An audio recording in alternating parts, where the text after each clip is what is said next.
তখন এই ধানের শীষের সমর্থকদের দুইটা গাড়ি আমাদের গতিরোধ করে বেআইনি ভাবে গতিরোধ করে তাদের সাথে কিছু অপ্রীতিকর কথাবার্তা তারা বলে অশালীন ভাষায়। এক পর্যায়ে তাদের সাথে বাকবিতণ্ড হয়। তারা ভয়ভীতি প্রদর্শন করে, জীবন নাশের হুমকি দেয়। এক পর্যায়ে সেটি স্থানীয় নেতৃবৃন্দের হস্তক্ষেপে সেটা থেমে গেলে আমরা যখন যাই, পরবর্তীতে আমরা শুনতে পাই যে আমাদের আজমল, আমার ইউনিয়ন যুব দলের নেতা, আমি যখন যুব দল করতাম তখন থেকে যুব দলের নেতৃত্ব দেয়, তাকে ভয়ভীতি প্রদর্শন করে তার কাছ থেকে একটি স্টেটমেন্ট নিয়েছে। সেটি আমরা সকালে সোশ্যাল মিডিয়ায় দেখেছি। পরবর্তীতে আবার দেখলাম আজমল নিজেই সহোদ্যোগে আর একটি স্টেটমেন্ট সোশ্যাল মিডিয়ায় দিয়েছে। তার অর্থ আপনারা যারা সাংবাদিক, আমরা যারা বিবেকবান মানুষ, তারা নিশ্চয়ই বুঝতে পেরেছেন। আমরা বলতে চাই, আর মাত্র 2টা দিন বাকি, 12ই ফেব্রুয়ারি যে ভোট, 17 বছর আন্দোলন সংগ্রামের মধ্য দিয়ে ভোট ব্যবস্থা ফিরে এসেছে। সকলের প্রতি আহ্বান রাখতে চাই, ভোটারদের মন জয় করার চেষ্টা করুন। ভীতি দিয়ে জনসমর্থন পক্ষে নেওয়া কোনোভাবেই যাবে না।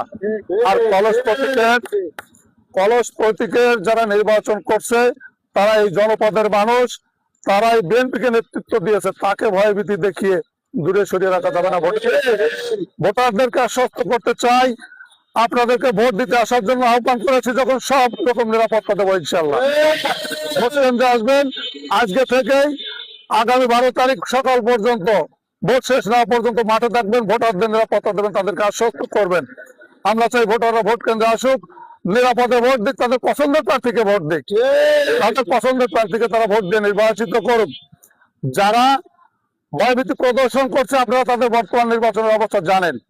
কারা প্রোপাগান্ডায় বিশ্বাসী, কারা ভয়ভীতি প্রদর্শন করতে চায়। আমরা ভয়ভীতিহীন একটি রাষ্ট্র চাই, মানুষ যাতে নিরাপদে বসবাস করতে পারে। যারা ভয়ভীতি দিচ্ছে ওরা এই রাজনৈতিক অঙ্গনের মানুষ আমার কাছে মনে হয় না। কারণ মানুষকে যদি আপনি ভালোবেসে নিতে না পারেন, রাজনৈতিক প্রতিশ্রুতি কি, আপনি কি উপহার দেবেন জনগণকে? দেশের মানুষের জন্য আপনি কি করবেন? আপনি যদি দেশের মানুষের নিরাপত্তা দিতে না পারেন, জানমালের নিরাপত্তা দিতে না পারেন, উল্টে তাদের জীবন নাশের হুমকি দেন, আপনাকে ভোট দিয়ে মানুষ নির্বাচিত করে কি উপহার পাবে? সকলের প্রতি আহ্বান, 12 তারিখে ভোট কেন্দ্রে আসুন, এই সন্ত্রাসকে রুখে দিন। এই বাংলাদেশ আমাদের বাংলাদেশ,